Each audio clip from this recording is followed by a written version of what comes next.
Hello, I'm Rick Bayshard. Thank you again for stopping by to watch one of my videos. A while back, a gentleman told me a story about when he was younger. His mother said to him, "Johnny, be a good boy and go clean up your room."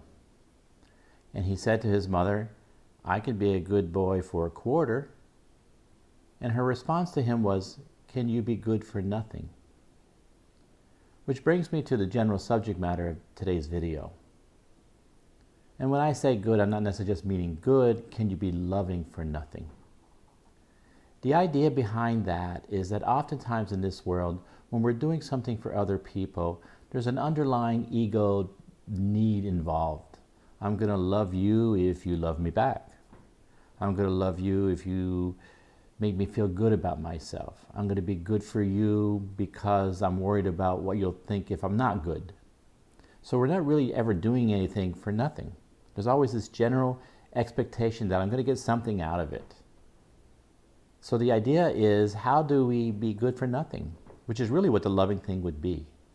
I'm not talking here that you just do work for people and not get paid. I'm talking about an attitude of love.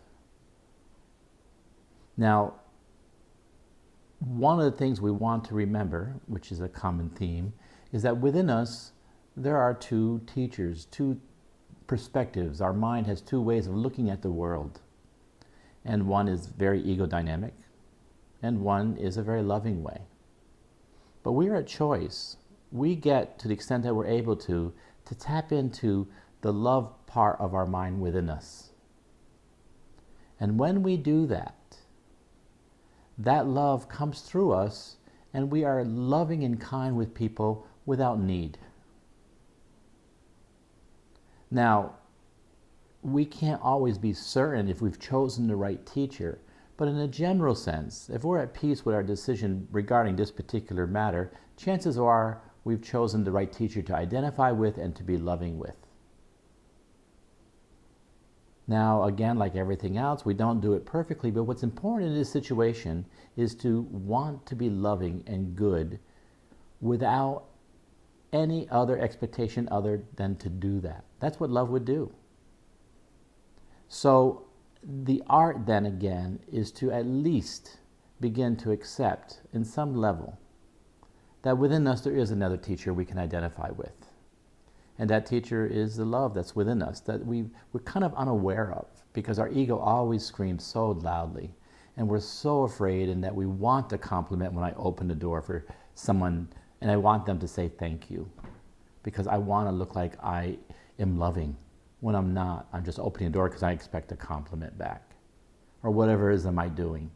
So we want to pay attention to our underlying motivations in life. And when we do things that are ego-oriented, it's not a sin, but we want to pay attention to that and not call that loving. We just call that we're afraid, and that because I don't know I am love, that I'm going to do things for you, and with the hope that you're going to give me some kind of symbolic response that says I'm good enough and that I'm capable of being loved, and so on. We want to go into this understanding that we are love. But as humans, we're generally unaware of that. But there is a part of us whereby there's an echo that maybe I am love, and that's where we want to go. And as we do that, and as we ask for that teacher's help through every situation, then we flow in this life with an intimacy and with a kindness that is without ego dynamics, and we're flowing. And now we are able to love in a way that is the way we would want to be loved, where there's no sense of judgment, there's no sense of this person is going to think differently of me.